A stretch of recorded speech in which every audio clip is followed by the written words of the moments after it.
श्री साईं सच्चरित्र अध्याय 1 गेहूं पीसने की कथा तथा उसका तात्पर्य। पुरातन पद्धति के अनुसार श्री हेमाड़ पंच श्री साईं सच्चरित्र का आरंभ वंदना द्वारा करते हैं।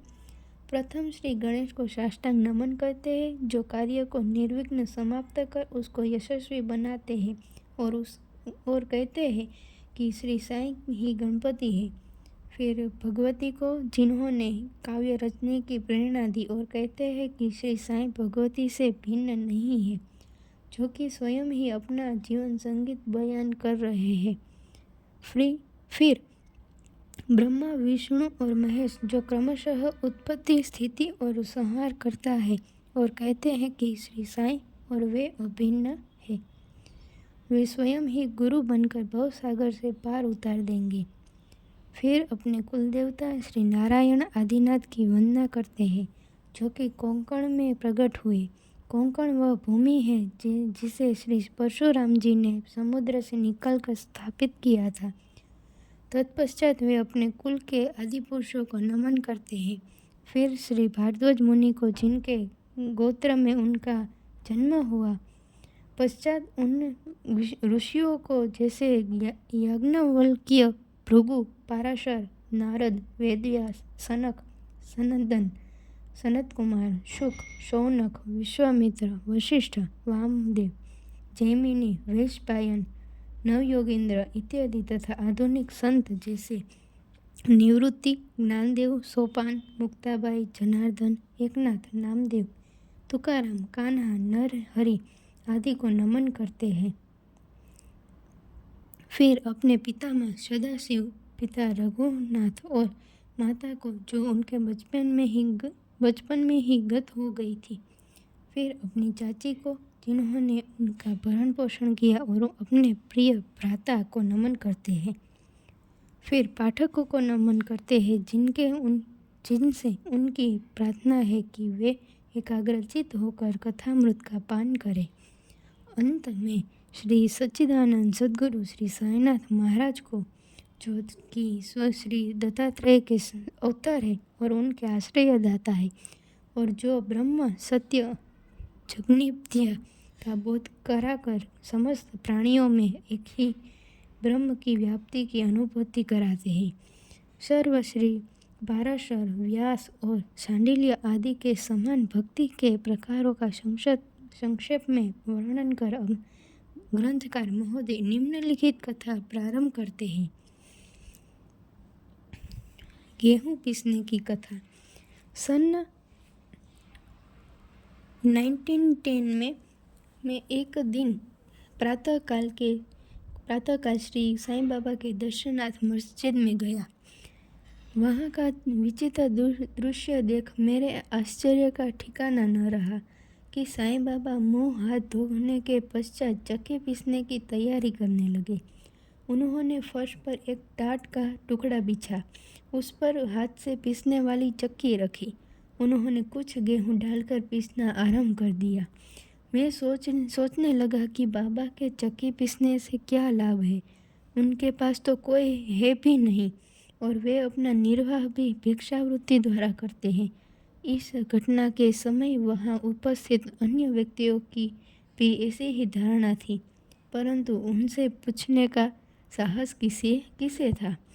बाबा के चक्की पीसने का समाचार शीघ्र ही सारे गांव में फैल गया, और उनकी यह विचित्र लीला देखने हेतु तत्काल ही नर नारियों की भीड़ मस्जिद की ओर दौड़ पड़ी।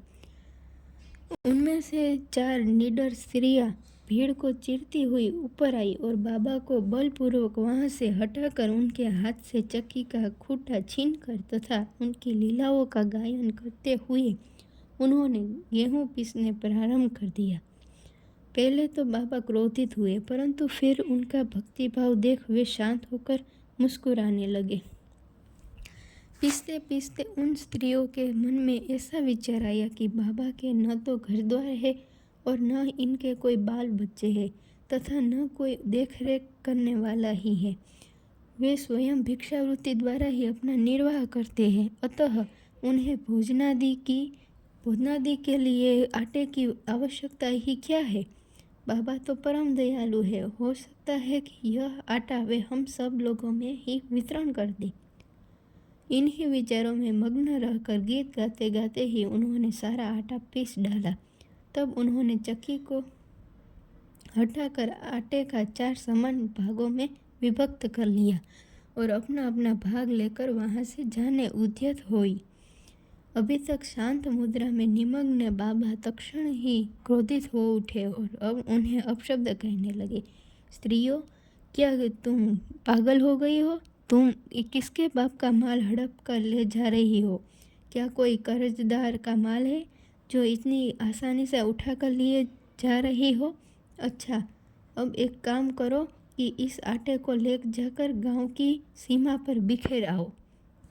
मैंने शिरडीवासियों से प्रश्न किया कि जो कुछ बाबा ने अभी किया है उसका यथार्थ में क्या तात्पर्य है। उन्होंने मुझे बतलाया कि गांव में विसूचिका मतलब हैजा का जोरों से प्रकोप है और उसके निवारण ही बाबा का यह उपचार है। अभी जो कुछ आपने पिसते देखा था वह गेहूं नहीं, वह हैजा थी जो पीसकर नष्ट कर दी गई है। इस घटना के पश्चात सचमुच हैजा की सकारात्मकता शांत हो गई और ग्रामवासी सुखी हो गए। यह जानकर मेरी प्रसन्नता का पार न रहा। मेरा कौतूहल जागृत हो गया। मैं स्वयं से प्रश्न करने लगा कि आटे और हैजा रोग का भौतिक तथा पारस्परिक क्या संबंध है? इसका सूत्र कैसे ज्ञात हो? घटना बुद्धिगम्य सी प्रतीत नहीं होती। अपने हृदय की संतुष्टि के हेतु इस मधुर लीला का मुझे 4 शब्दों में महत्व अवश्य प्रकट करना चाहिए। लीला पर चिंतन करते हुए मेरा हृदय प्रफुल्लित हो उठा और इस प्रकार बाबा का जीवन चरित्र लिखने के लिए मुझे प्रेरणा मिली। यह तो सब लोगों को विदित ही है कि यह कार्य बाबा की कृपा और शुभ आशीर्वाद से ही सफलतापूर्वक संपन्न हो गया। आटा पीसने का तात्पर्य। शिरडीवासियों ने इस आटा पीसने की घटना का जो अर्थ लगाया वह तो प्रायः ठीक ही है, परंतु उसके अतिरिक्त मेरे विचार से कोई अन्य अर्थ भी है। बाबा शिरडी में 60 वर्षों तक रहे हैं और इस दीर्घकाल में उन्होंने आटा पीसने का कार्य प्रायः प्रतिदिन ही किया है। पीसने का अभिप्राय गेहूं से नहीं, वह अपने भक्तों के पापों, दुर्भाग्यों, मानसिक तथा शारीरिक तापों से था। उनकी चक्की के 2 पाटों में ऊपर का पाट भक्ति तथा नीचे का कर्म था। चक्की की मुठिया जिसे पकड़कर वे पीसते थे वह था ज्ञान। बाबा का दृढ़ विश्वास था कि जब तक मनुष्य के हृदय से प्रवृत्तियाँ, आसक्ति, घृणा तथा अहंकार नष्ट नहीं हो जाते, जिनका नष्ट होना अत्यंत दुष्कर है, तब तक ज्ञान तथा आत्मानुभूति संभव नहीं है। यह घटना कबीरदास जी की इसके तदनुरूप घटना की स्मृति दिलाती है।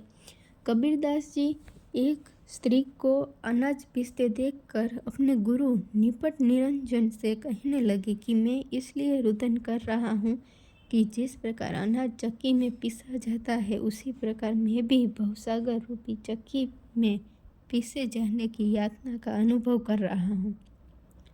उनके गुरु ने उत्तर दिया कि घबराओ नहीं, चक्की के केंद्र में जो ज्ञान रूपी दंड है उसी को दृढ़ता से पकड़ लो। जिस प्रकार तुम मुझे करते देख रहे हो उससे दूर मत जाओ, बस केंद्र की ओर ही अग्रसर होते जाओ और तब यह निश्चित है कि तुम इस बहुसागर रूपी चक्की से अवश्य ही बच जाओगे। श्री सद्गुरु साईनाथार्पणमस्तु। शुभम भवतु। ओम साई राम।